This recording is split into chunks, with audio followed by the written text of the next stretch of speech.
Hello everyone. In this lecture, we will look at exploratory data analysis, which we also refer to as EDA. Exploratory data analysis is visualization and transformation to explore the data in a systematic way.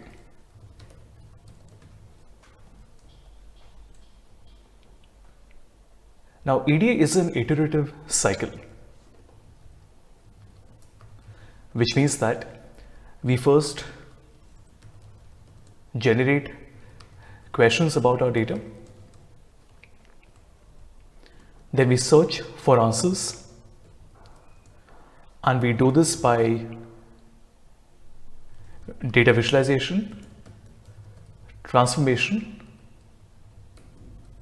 and modeling. And finally, we use the answers that we have and we learn to refine our questions. And we can also now generate new questions.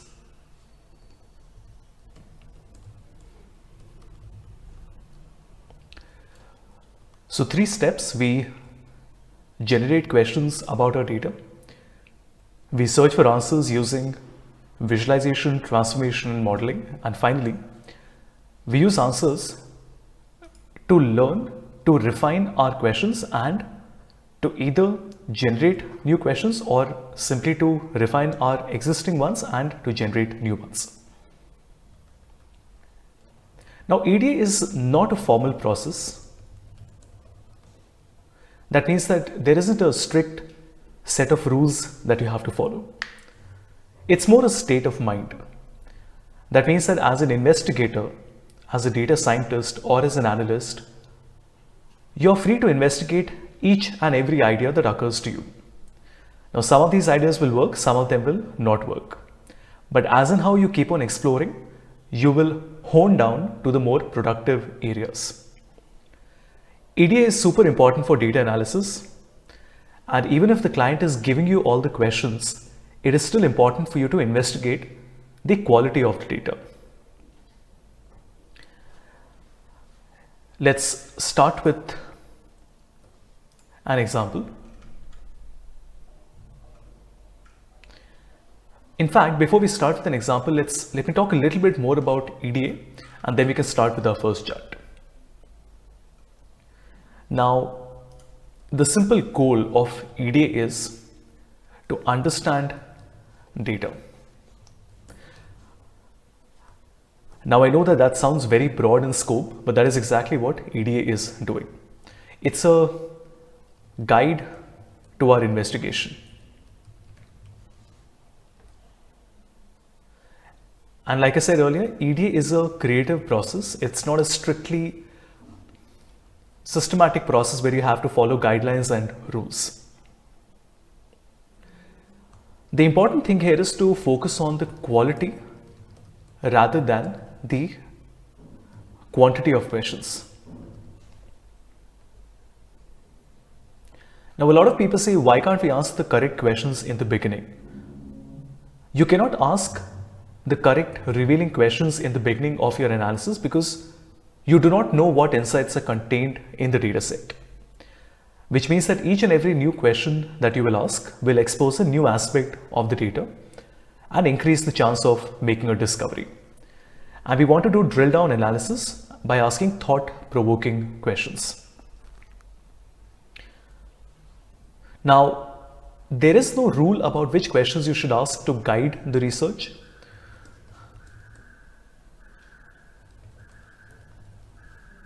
But there are 2 types of questions that you can look at as an example. The first one is, what is the type of variation within my variables? And the other is, what type of covariation occurs between my variables? Let me also define some terms to make the rest of this chapter easier. The first thing we have is a variable, which is a quantity quality property that you can measure. Then we have a value, which is the state of a variable when we measure it.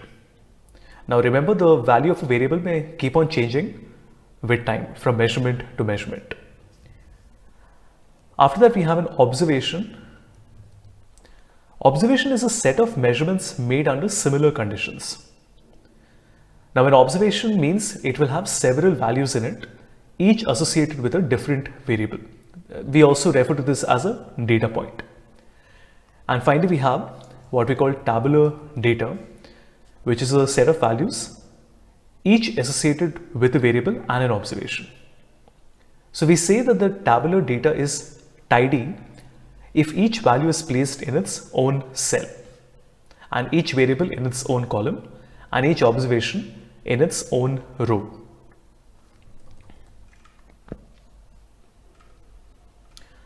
Now, so far the examples that we have done have been mostly tidy data, but it is not necessary that in real life you will get tidy data. In fact, in real life, most of the time you do not get tidy data. Let's look at variation. Variation is the tendency of values to change from measurement to measurement.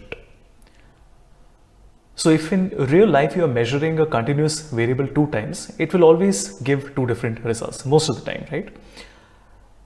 Now, even if you measure quantities that are constant, like the speed of light, there will be a small amount of error that varies from measurement to measurement. And this can be due to various factors. Let's take an example. We want to look at ggplot,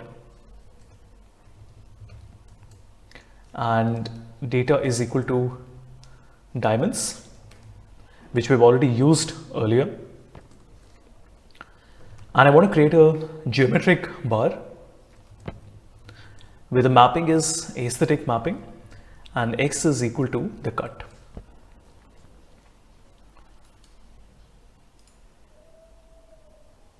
Okay, it says ggplot is not there.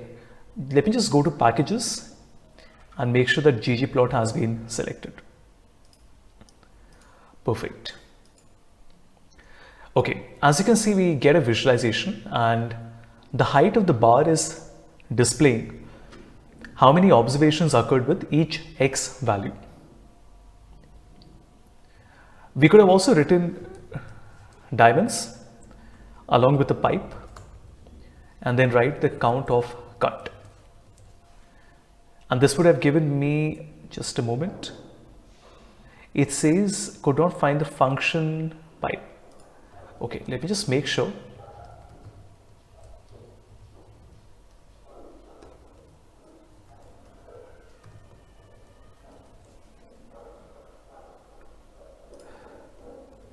Okay, so I had to load tidyverse once again.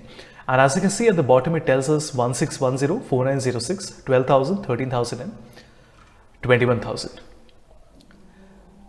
A variable is continuous if it can take any infinite set of ordered values. Examples would be numbers and date time. Let's take an example. Once again, ggplot, where our data is equal to diamonds, and we want to add a histogram where our mapping is our aesthetic mapping. X is equal to the caret and the bin width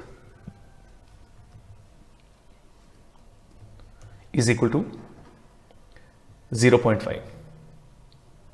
Let's run this.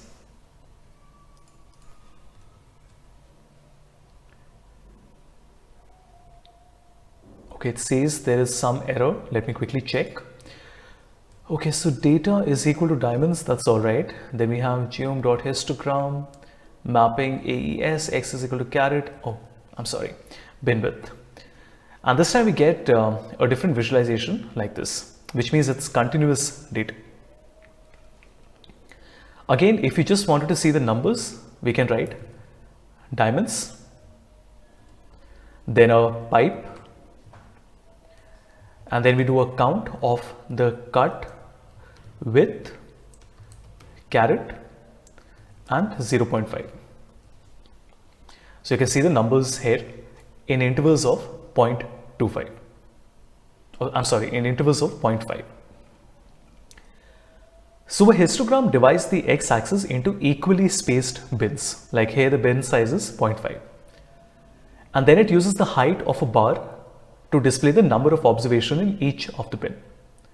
For example, here the tallest bar shows 30,000 observations nearly, which have a caret value between 0.25 and 0.75.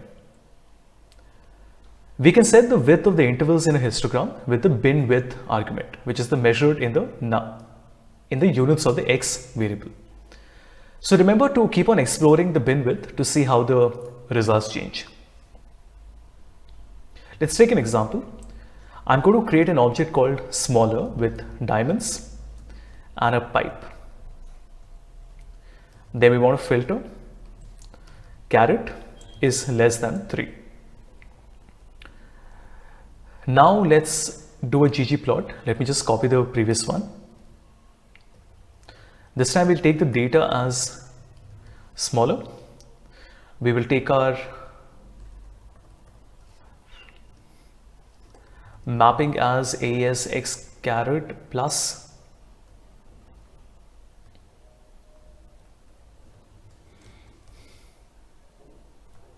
our geom histogram, and the bin width is 0.1 for example. So now you notice we are looking at the data by zooming in a little bit, right? And it just helps us understand the data better.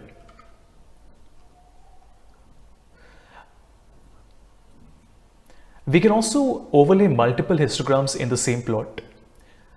And I recommend using frequency polygon, which we did earlier, instead of the histogram. Let's take an example. So I'll take the same 2 lines of code, and data is smaller, mapping is AES, x is caret, and we will also keep the color this time since we want multiple lines. So my color is equal to cut, and rather than histogram, we will select the frequency polygon.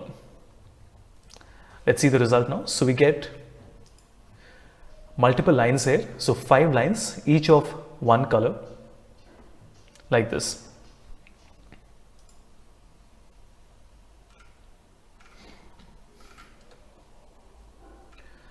All right.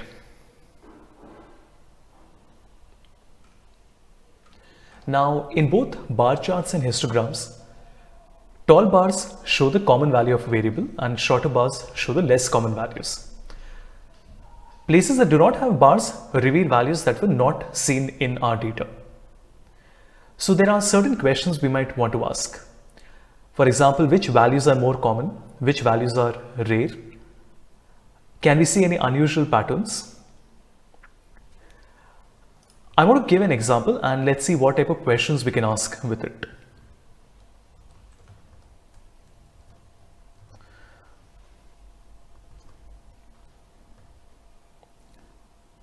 If I make it 0.01, we get a result like this. Now there are several interesting questions that we might want to ask. Why are there more diamonds at whole carats and common fractions of carats? Why are there more diamonds slightly to the right of the peak than there are slightly to the left of each peak? Why are there no diamonds bigger than 3 carats? Clusters of similar values suggest that there are subgroups that exist in the data. To understand the subgroups, ask yourself, how are the observations within each cluster similar? How are the observations in separate clusters different from each other? How can we explain or describe the clusters? And why might the appearance of clusters be misleading? We are going to look at a different data set now. This is called faithful.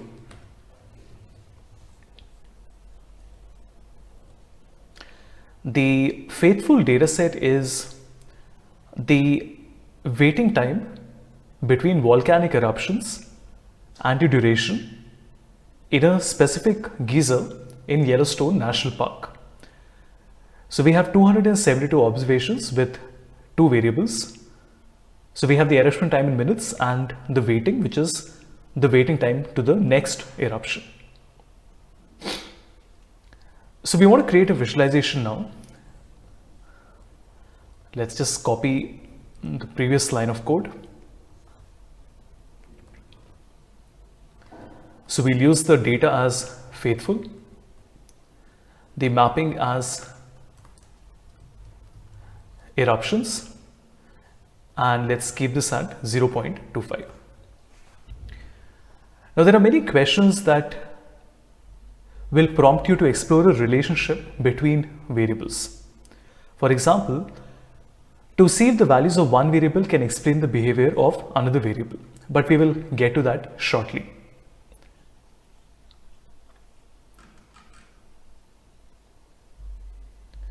If you look at this data set, it would be very clear that the eruption times appear to be clustered in two groups. One is of short, which is typically less than 2 minutes, and the other is long, which is 4 to 5 minutes, but there is little in between. Let's also look at outliers. Outliers are observations that are unusual. So these are data points that do not seem to fit the pattern.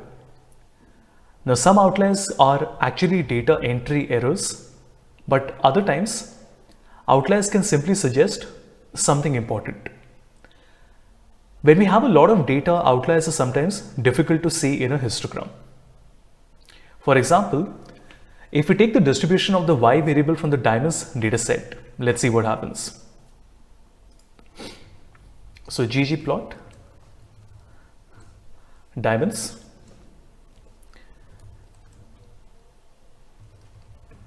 geom histogram, mapping,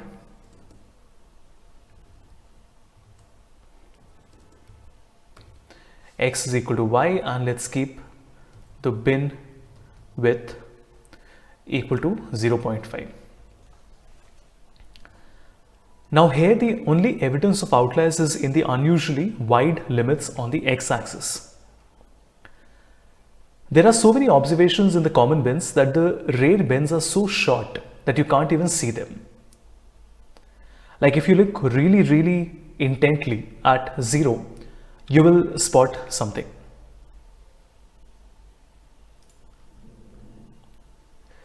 Right? But let's see this clearly. To make it easier to see the unusual values, we will need to zoom to small values of the y-axis. So I'm going to copy the same thing, but run it one more time. And this time we want to keep our Cartesian coordinates with my limit for the y-axis as 0 and let's say 50. Now do you see this? Do you see how at 0 and at around 30 and around 59 there are some values here which earlier would have been almost impossible to plot like this, but now we can see them very clearly. Similarly, we have an x limit as well, like we have a y limit, we have an x limit as well.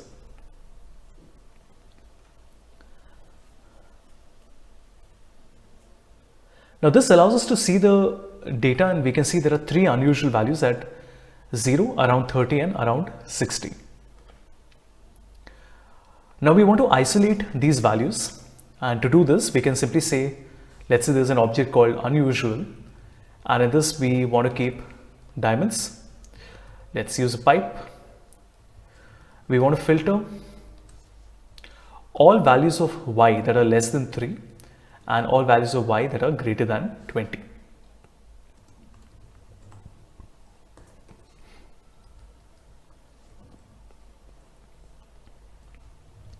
Then we want to select the price X, Y and Z.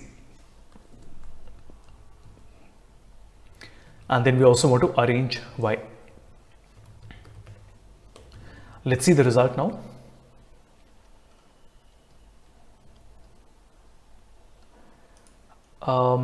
Just a moment. Let me just see if I've done everything correctly. So we have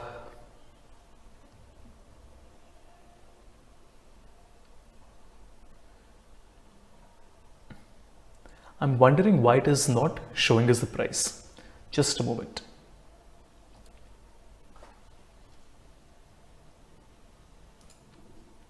So let me run that once again. Okay, it's working now. So you can see we have price XYZ and we can see these results. So the Y variable measures one of the 3 dimensions of these diamonds, which is in millimeters. Now we know that diamonds cannot have a width of 0 millimeters, so these values must be incorrect. And also it is not possible to have 32 and 59 millimeters because that is impossible, because these diamonds are over 1 inch long, which is not possible. And this is why it is very good practice to repeat the analysis over and over with and without the outliers. If they have minimal effect on the results and you cannot figure out why they are there, it's reasonable to replace them with missing values and move on. But if they have a substantial effect on the results, you should not drop them without any justification. You have to find out why they happened in the first place, what caused them. For example, a data entry error.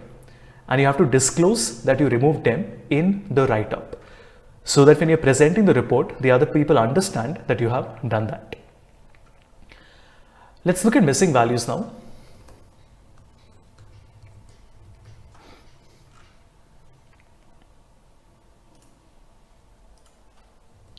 So I'm putting diamonds 2 as a new object, and we want to filter between 3 and 20, like this.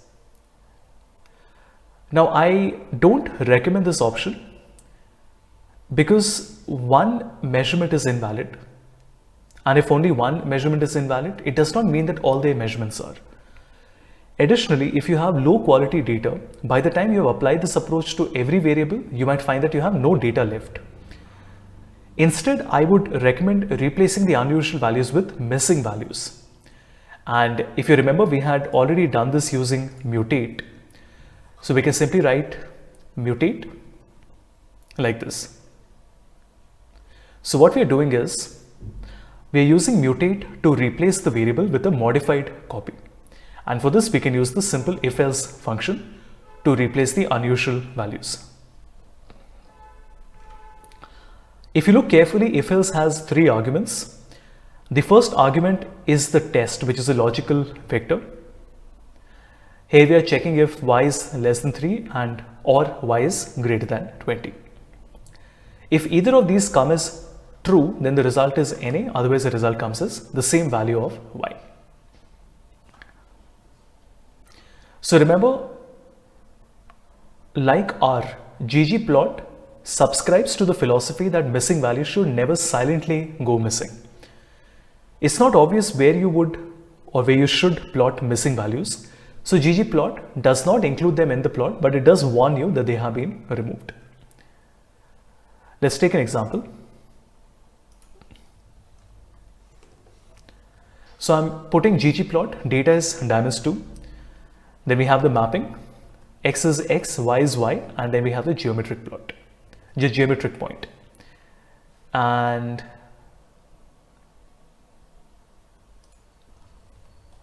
this is how the visualization comes. And at the bottom, you notice it says it removed 9 rows containing missing values. If you want to suppress this warning, you can simply write na.rm is equal to true. And this time when you run it, that warning will not be shown.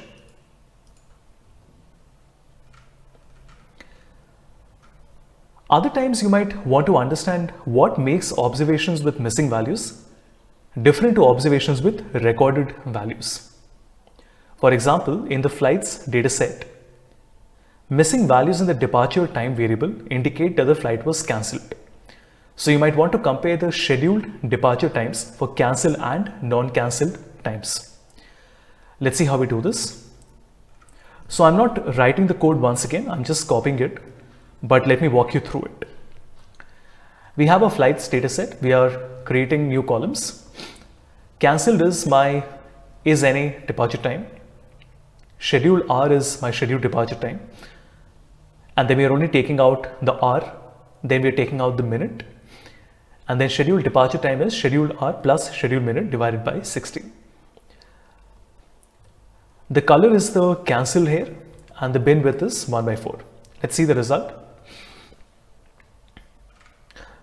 So we do get a visualization.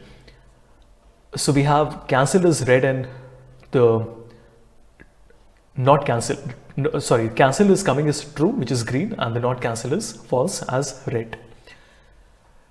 But this plot is not very great because there are many more non-cancelled flights than there are cancelled flights. In the next section, I will explore some techniques with you for improving this type of comparison. But for now, let's look at covariation.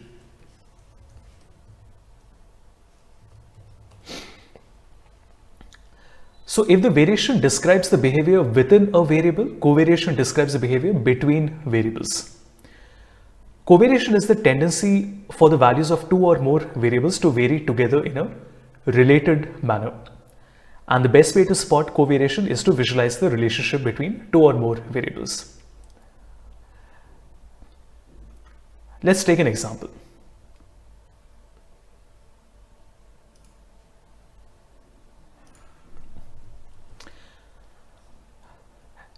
In this, we want to explore how the price of a diamond varies with its quality. So we have the price here and we have the cut here. We get the bin width as 500. So when I run this, we can see a result like this. Now we have the 5 cuts: ideal, premium, very good, good and fair. But it is a little hard to see the difference in the distribution because the overall counts differ so much. So what I want to do here is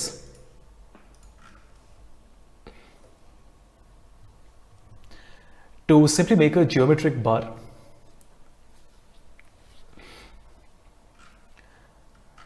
Now to make the comparison easier, we need to swap what is displayed on the y-axis, and instead of displaying the count, we will display the density, which is the count standardized so that the area under each polygon frequency is 1, or rather under each frequency polygon is 1.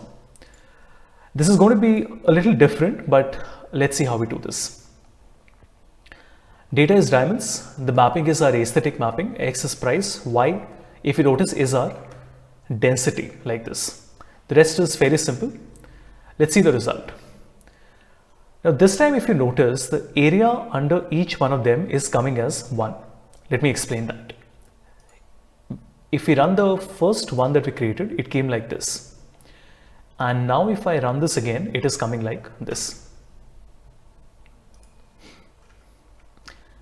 And there is something very surprising about this plot. It appears that fair diamonds, which is the lowest quality, have the highest average price, right? But this might be due to the fact that the frequency polygons are a little hard to interpret, and there is a lot going on in this plot. So another alternative to display the distribution of a continuous variable broken down by a categorical variable is the box plot. The box plot is just a visual shorthand for a distribution of values, very popular among statisticians. So what all does it have? It has a box that stretches from the 25th percentile to the 75th percentile, which is the interquartile range. We have the 1.5 times the IQR, which is the values that are falling outside, which are outliers. And we also have a whisker that extends from each end of the box and goes to the farthest non-outlier point. Let me explain this.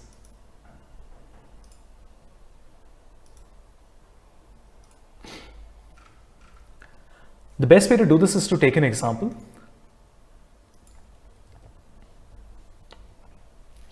Like this. Now, we see much less information about the distribution, but the box plots are much more compact, so we can more easily compare them and fit more on one plot.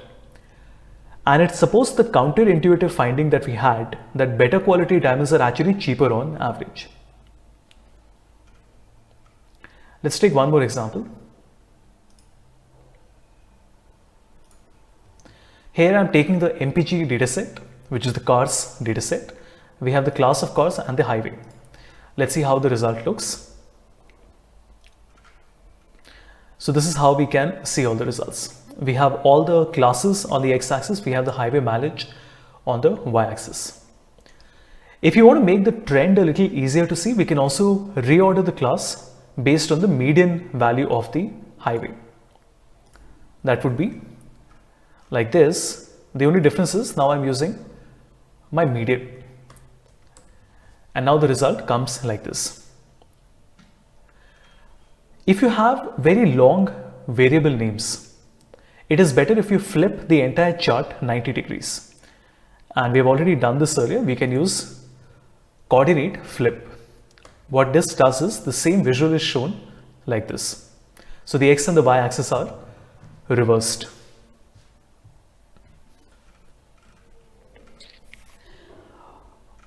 Let's see what happens when we have two categorical variables.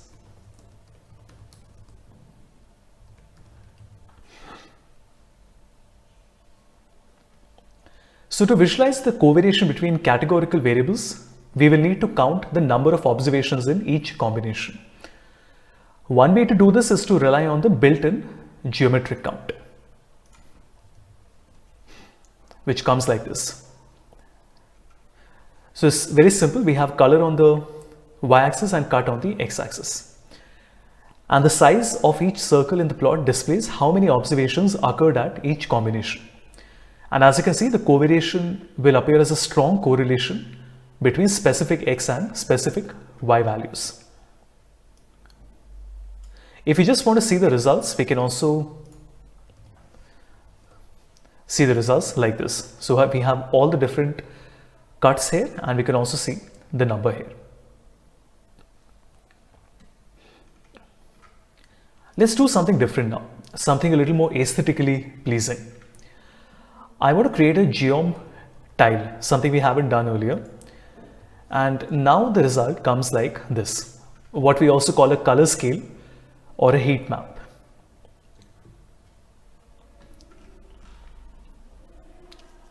So we have seen that one great way to visualize the covariation is to draw a scatter plot, right? Let's see that once again.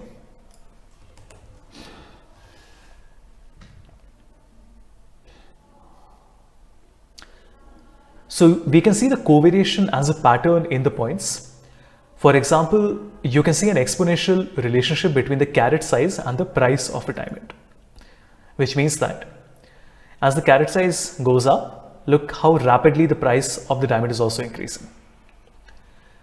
The only problem is that scatter plots become a little less useful as the size of the dataset grows. And that is because of overplotting. Because a lot of these points are getting overplotted on top of each other, they are piling up into an area of uniform black like this. And it doesn't look very nice. So very smartly, we can now put an alpha, and what that will do is it will show us the same result like this. So it looks much better, much more aesthetically pleasing. But please remember that transparency can be challenging for very large datasets. So one option here is to use bin. Previously, we have used the bin in the histogram and the frequency polygon in one dimension, but now we will use it in 2 dimensions. Let's see how we do this.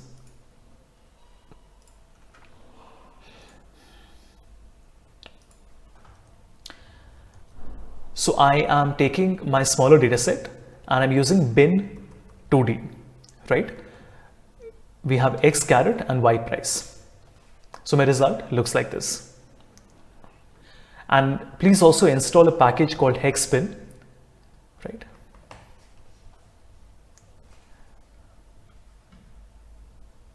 And now my result looks like this, like hexagons.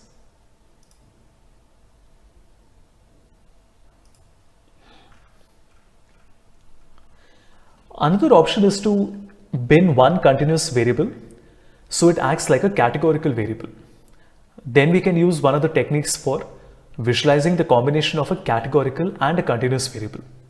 For example, we can bin the carat and then for each group display a box plot. I know this chart is going to look a little complicated, but let's just understand what is happening.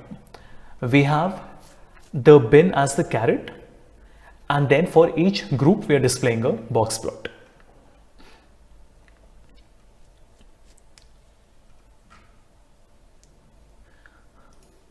Another approach would be to display approximately the same number of points in each bin.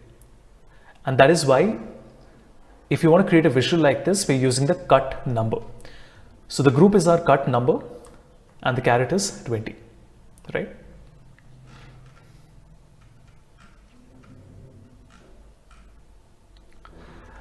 Okay, we are reaching the end of this lecture. Let's quickly look at patterns and models.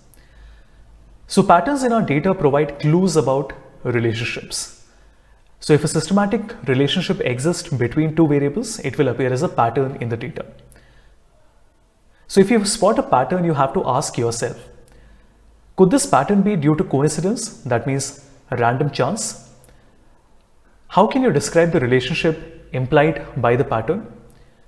How strong is the relationship implied by the pattern? What other variables might affect the relationship? And does the relationship change if you look at individual subgroups of the data? Let's take an example. We will look at our faithful dataset for volcanic eruptions. And you can see here, just a moment. Okay, you can see here the pattern, right? We have two clusters. Patterns provide one of the most useful tools for data scientists because they reveal covariation. If you think that covariation is a phenomenon that creates uncertainty, it is a phenomenon that reduces it. So if you think that variation is a phenomenon that creates uncertainty, covariation is a phenomenon that reduces it. And if two variables are co-varying with each other, we can use the values of one variable to make better predictions about the values of the second one. Now, models are a tool for extracting patterns out of data. For example, let's consider the diamonds dataset. It is very hard for us to understand the relationship between the cut and the price because the cut and the carat and the price are highly correlated. So it is possible to use a model to remove the strong relationship between the price and the carat so we can explore the subtleties that remain. Let's take an example. So I'm using something called model R. And we want to fit a model that predicts the price from carat and then computes the residuals. The residual would be the difference between the predicted value and the actual value. And this would give us a view of the price of the diamond once the effect of the carat has been removed. Let's not go through the entire code. Like if you want to practice this, you can. We are creating an object called mod. We're using LM, right? LM is just my logarithm. We are creating a logarithm price and carat. We are creating a new object called diamonds2, and we're also creating our residuals here. Let's see the final result.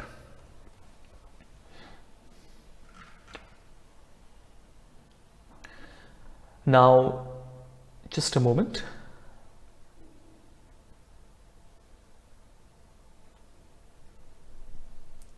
Let's see if everything is correct. 1 second.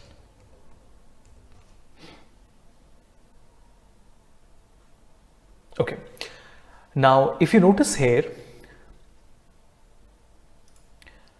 once we have removed the very strong relationship between the carrot and the price,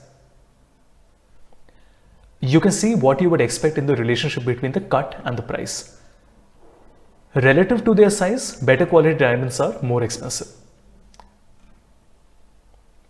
Let's also create a box plot.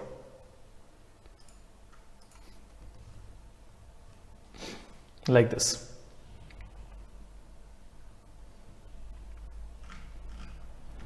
Excellent. So that concludes our lecture, everyone. We have looked at exploratory data analysis. In the next lecture, we will start with a completely new area, which is data wrangling. So far, we have done data visualization, we've done data transformation, but in the next lecture, we will look at data wrangling. Super important. In data wrangling, we will look at the same library, Tidyverse, in a lot more detail, and we'll be working with a very popular dataset called the Iris dataset, which is for different flowers. See you for the next lecture.